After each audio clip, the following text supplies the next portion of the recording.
सत श्री अकाल जी।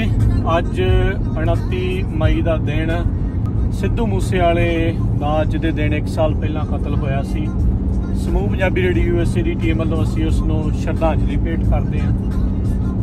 29/5/295 गीत उसका बहुत मशहूर जिहड़ा वो होया सी, सारे जाने आपां जानते हैं।